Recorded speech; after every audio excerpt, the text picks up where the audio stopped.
किसी के हाथ में फूल माला है। मुश्किल हो रहा है कि अंबेडकर से कौन प्यार करते हैं सचमुच में। इस लोगों के हाथ में भी फूल माला है जो अंबेडकर से नफरत करते हैं, अंबेडकर का अपमान करते हैं। शक्तियां भी अंबेडकर पर फूल माला चढ़ा रही हैं जो उनकी मूर्तियों को तोड़ा करती हैं, संविधान को तोड़ रही हैं, मरोड़ रही हैं, कमजोर कर रही हैं। क्या जय भीम का नारा लगाने वाले सचमुच में अंबेडकर से प्यार करते हैं? क्या नीला झंडा लहराने वाले सचमुच में अंबेडकर से प्यार करते हैं? अंबेडकर से प्यार करते हैं, इसका पैमाना आज के दिन क्या है, हमारे समय में क्या है? हर किसी के हाथ में फूल माला है। बहुत मुश्किल हो रहा है कि अंबेडकर से कौन प्यार करते हैं सचमुच में, इसकी शिनाख्त करना। उन लोगों के हाथ में भी फूल माला है जो अंबेडकर से नफरत करते हैं, अंबेडकर का अपमान करते हैं। वो शक्तियां भी अंबेडकर पर फूल माला चढ़ा रही हैं जो उनकी मूर्तियों को तोड़ा करती हैं।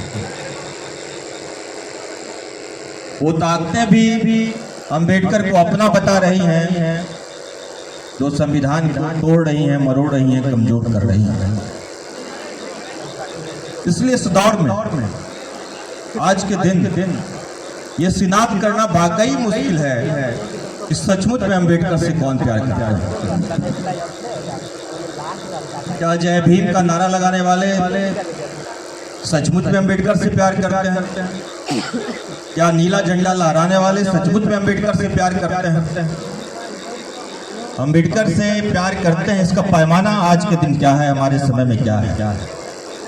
मेरा मानना है कि आप संविधान बचाने की लड़ाई में जिस हद तक अपनी ताकत लगा रहे हैं, ऊर्जा लगा रहे हैं, उस हद तक आप अंबेडकर को प्यार करते हैं, अंबेडकर के रास्ते पे आप चल रहे हैं। और ये खुशी की बात है कि इस परिसर से संविधान बचाने की गूंज आवाज गूंज रही। इस दौर में जनता की पहलकदमी से अंबेडकर की प्रतिमा बने, इस दौर में जनता की पहलकदमी से अंबेडकर को याद किया जाए, यह अपने आप में प्रतिरोध है। इसलिए इसके लिए आपको मैं सलाम करता हूं। पिछले दिनों आपने यहाँ प्रतिमा बनाई और हर एक साल आप ये आयोजन करते हैं। ये अपने आप में प्रतिरोध है इस दौर में। जब जय श्री राम का नारा सड़क से संसद तक गूंज रहा हो, जब आस्था का उन्माद पैदा किया जा रहा हो, जब धर्मांधता का बयान आंधी पैदा करने की कोशिश हो और जब संविधान को कुचला जा रहा हो, तब अंबेडकर को याद करना बहुत महत्वपूर्ण हो जाता है, बहुत जरूरी हो जाता है। और अंबेडकर की प्रतिमा खड़ा करना और इस तरह का आयोजन करना एक बड़ा प्रतिरोध होता है। दोस्तों, आज मैं कई जगह पर लोगों को सुनने गया था, बोलने केवल यहीं आया हूँ। बहुत कार्यक्रमों में मैं रहा और मेरी इच्छा ही थी आज कि मैं लोगों को सुनूं। कई जगहों पर लोगों को मैंने सुना। कई सफल लोग थे इन कार्यक्रमों में। टीचर्स थे, प्रोफेसर थे, कई एक ब्यूरोक्रेट्स थे, सब लोगों को मैंने सुना। सब लोगों के पास अपमान की एक दास्तान है, पीड़ा की कहानी है। सब लोगों ने बहुत झेलते हुए अपने निजी जीवन में सफलता हासिल की है और सब लोगों ने कहा कि इसकी प्रेरणा हमें अंबेडकर से मिलती है, डॉक्टर अंबेडकर से मिलती है। लेकिन मामला क्या डॉक्टर अंबेडकर से प्रेरणा क्या निजी उपलब्धियों तक सीमित है? क्या हम डॉक्टर अंबेडकर से प्रेरणा लेकर केवल ब्यूरोक्रेट होना चाहते हैं, प्रोफेसर होना चाहते हैं, टीचर होना चाहते हैं, किसी अच्छे पद पर जाना चाहते हैं? क्या अंबेडकर को हम यहीं तक सीमित कर देंगे? नहीं। अंबेडकर ने भी अपने जीवन में काफी पीड़ा झेली थी, काफी अपमान का सामना किया था, काफी डिग्रियां हासिल की, कहा ही जाता है सिंबल ऑफ नॉलेज। लेकिन अंबेडकर ने उस ज्ञान का इस्तेमाल खुद की उपलब्धियों तक सीमित नहीं रखा। अंबेडकर ने उस ज्ञान का इस्तेमाल समाज के बदलाव में किया, समाज को बदलने में किया। इसलिए अंबेडकर उस ज्ञान के सहारे बहुत हर चीज हासिल कर सकते थे, लेकिन उस ज्ञान को उन्होंने सामाजिक परिवर्तन से जोड़ा, सामाजिक बदलाव से जोड़ा।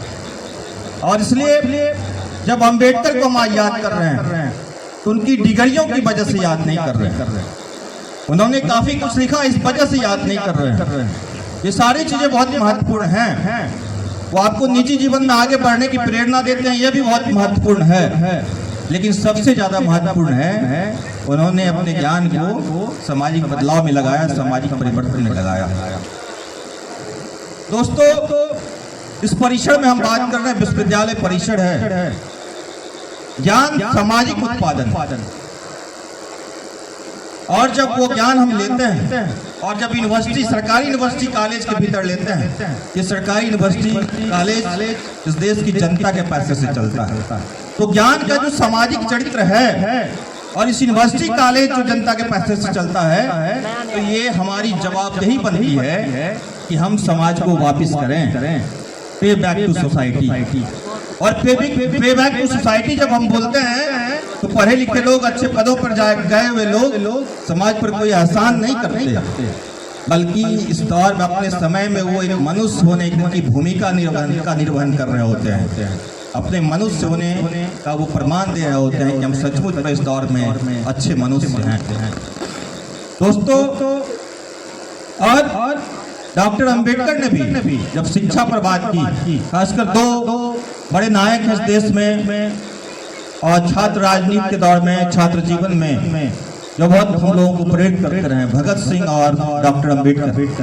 भगत सिंह ने भी कहा कि भाई शिक्षा केवल लड़की के लिए नहीं ली जाती, और डॉक्टर अंबेडकर ने भी इसी तरह का सवाल खड़ा किया कि शिक्षा केवल नौकरी के लिए नहीं, शिक्षा हमारे अंदर सच बोलने का साहस पैदा करती है, शिक्षा सवाल उठाने का ताकत पैदा करती है, शिक्षा सही और गलत का फैसला करना सिखाती है, शिक्षा हमें सम्मान के साथ हक अधिकार के लिए खड़ा होना सिखाती है।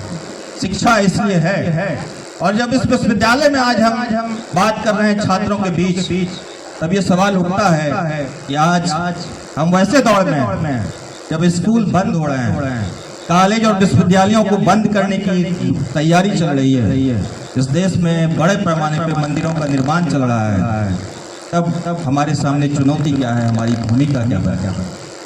क्या इस भूमिका पर हमने कभी विचार किया? क्या इस भूमिका के बारे में हम कभी सोचते हैं? ये विश्वविद्यालय परिसर है, अभी नई शिक्षा नीति आई, नई शिक्षा नीति के जरिए बड़े पैमाने पर स्कूल कॉलेज विश्वविद्यालय बंद होंगे, नई शिक्षा नीति के जरिए बड़े पैमाने पर फीस वृद्धि हो रहा है। नई शिक्षा नीति का सार यही है कि आपको आपके अंदर जो वैज्ञानिक चेतना पैदा करती थी शिक्षा, उस वैज्ञानिक चेतना को पैदा करने का काम बंद कर दिया जाए और आपको ब्रह्मवादी गुलामी की तरफ धकेला जाए। ये नई शिक्षा नीति का एजेंडा। नई शिक्षा नीति का एजेंडा है कि बड़े पैमाने पे जो लोग विश्वविद्यालय परिसर तक, कॉलेज तक, जिसके लिए शिक्षा का दरवाजा लंबे संघर्षों से खुला, संविधान ने जिसके लिए रास्ता बनाया था शिक्षा का, उस शिक्षा का दरवाजा फिर आपके लिए बंद कर दिया जाएगा। संविधान बचाना महज नारा नहीं, अगर हम संविधान बचाना चाहते हैं तो क्या इस दौर में विश्वविद्यालय बचाने के लिए हम खड़ा हैं? क्या अपने शिक्षा के अधिकार के लिए हम खड़ा हैं? इस कैंपस में जो अलोकतांत्रिक फैसले हो रहे हैं, इस कैंपस में यहाँ की बिल्डिंगें खंडहर हो रही हैं, बुनियादी सुविधाएं नहीं हैं, लेकिन बड़े पैमाने पर मंदिर उग रहे हैं और अब तो विभागों के अंदर भी देवियां स्थापित हो जा रही हैं। क्या ये एजेंडा हमारे सामने हमारे लिए बना? इस कैंपस के शिक्षकों के लिए, छात्रों के लिए एजेंडा बना?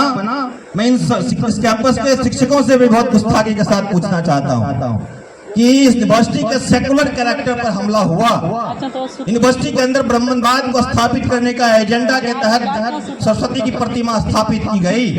इस विश्वविद्यालय में अभी तिलका मांझी की कोई प्रतिमा का शायद नए सिरे से कुछ बात हो रही है, तो वहाँ भी हमने देखा कि नारियल फोड़कर कुछ शुरुआत की गई ब्राह्मणवादी तौर तरीके से। क्या इस कैंपस के शिक्षक, छात्र जो सेकुलर होने का दावा करते हैं, जो सोशल जस्टिस का पक्षधर होने का दावा करते हैं, उन्होंने इसके खिलाफ कोई इनिशिएटिव लिया, कोई पहलकदमी ली? उनकी तरफ से कोई आवाज आई क्या? और अगर आवाज नहीं आई तब अम्बेडकर के हम सच्चे वारिस नहीं। ये करने में मुझे कोई परहेज नहीं। अगर ये आवाज नहीं यहाँ से उठी है तो हमारा सामाजिक न्याय से कोई सरोकार नहीं। अगर ये आवाज यहाँ से नहीं उठी है तब हम सेकुलरिज्म। इसलिए दोस्तों हम साफ कहना चाहते हैं कि संविधान बचाने का नारा अगर इस कैंपस में ट्रांसलेट होगा तो शिक्षा बचाने, नई शिक्षा नीति के खिलाफ लड़ने के रूप में होगा। इस कैंपस के अंदर शैक्षणिक लोकतांत्रिक माहौल की बहाली करने के रूप में होगा। और हम मानते हैं जब आप अम्बेडकर को आपने फूल माला चढ़ाया, आज हम सब लोगों ने चढ़ाया, तो हम अम्बेडकर पर केवल फूल माला चढ़ाने तक नहीं रुकेंगे। हम इस देश के अंदर अपने यूनिवर्सिटीज को बचाने के लिए, शिक्षा को बचाने के लिए, संविधान को बचाने के लिए और जो पूरा हिंदू राष्ट्र बनाने का प्रोजेक्ट आगे बढ़ रहा है, इस हिंदू राष्ट्र का प्रतिरोध करने के लिए आगे बढ़ेंगे। हिंदू राष्ट्र सुनने में बहुत अच्छा लगता होगा बहुत लोगों को, ये है क्या? हिंदू राष्ट्र का मतलब वर्ण व्यवस्था, वर्ण जाति व्यवस्था की पुनर्स्थापना जीवन के हर क्षेत्र में। हिंदू राष्ट्र का मतलब इस देश की सारी संपत्ति कारपोरेटों के हवाले, इस देश के यूनिवर्सिटी, कॉलेज, विश्वविद्यालय सारे कारपोरेटों के हवाले। हिंदू राष्ट्र का मतलब तानाशाही, ये हिंदू राष्ट्र है। और ये हिंदू राष्ट्र आ कैसे रहा है? हिंदू पहचान को उभारते हुए आ रहा है। डॉक्टर अम्बेडकर ने बहुत पहले कहा हिंदू धर्म एक राजनीतिक विचारधारा है, और ये जो हिंदू आइडेंटिटी जिसको उभारा जाता है मुसलमानों के खिलाफ आपको भड़का कर, ये एक राजनीति इसके जरिए आगे बढ़ती है। और इसलिए मेरा मानना है कि इस देश में अगर अम्बेडकर के सपनों को लेकर आप आगे बढ़ना चाहते हैं, आप संविधान को बचाना चाहते हैं, तो हिम्मत के साथ हिंदू आइडेंटिटी को चैलेंज करना होगा। जय श्री राम का नारा, जय भीम का नारा एक साथ नहीं चल सकता है। डॉक्टर अंबेडकर की प्रतिमा पर माल्यार्पण भी करेंगे और कुंभ स्नान भी करेंगे, ये एक साथ नहीं चलेगा। हिंदू आइडेंटिटी को हमें उम्मीद है कि आप चैलेंज करने के लिए तपाएंगे। तो अंतिम बात आपसे कहना चाहूंगा कि डॉक्टर अंबेडकर ने कहा, नारा जो बहुत सब लोग दोहराते रहे हैं, शिक्षित करो, संगठित करो, संघर्ष करो, उसके बाद एक वाक्य और है जिस पर हम कम बात करते हैं, अपने आप पर भरोसा रखो। डॉक्टर अंबेडकर ने कहा कि दास्ता से मुक्ति हासिल करनी है वो खुद करनी होगी, वो ईश्वर या महामानव आपको दास्ता से मुक्ति नहीं दिलवा सकता है, और ऐसा मानना भी नहीं चाहिए। और ऐसा अगर आप मानते हैं तो अम्बेडकर को नहीं मानते हैं। और अंतिम बात, इस कैंपस में मैं लंबे समय से आता जाता रहा हूँ। स्टूडेंट पॉलिटिक्स है। जब आप यूनिवर्सिटी को बचाने के लिए खड़ा होंगे तो आप पॉलिटिक्स कर रहे होंगे। आपके बहुत सारे शिक्षक कहते होंगे कि पॉलिटिक्स नहीं करो। अब अम्बेडकर के सपनों के लिए, संविधान को बचाने के लिए अगर आपको आगे बढ़ना है तो आपको पॉलिटिक्स करना होगा। और मेरा मानना साफ है, अगर राजनीति इस देश का भविष्य तय करती है, अगर राजनीति से ये फैसला होगा कि ये देश में संविधान रहेगा या नहीं रहेगा, अगर राजनीति ये फैसला करेगी कि ये देश सेकुलर डेमोक्रेटिक कंट्री के बतौर रहेगा या हिंदू राष्ट्र बनेगा, तो राजनीति हमें तय करनी होगी इस देश की। और मैं मानता हूं कि इस कैंपस से उसकी शुरुआत होनी चाहिए। और जिस दिन ये परिसर, इस हॉस्टल का परिसर अपने भीतर से स्टूडेंट मूवमेंट का एक्टिविस्ट पैदा करेगा, मैं मानता हूं कि उस दिन इस कैंपस के अंदर छात्र आंदोलन का वो नया दौर होगा। बहुत बहुत शुक्रिया।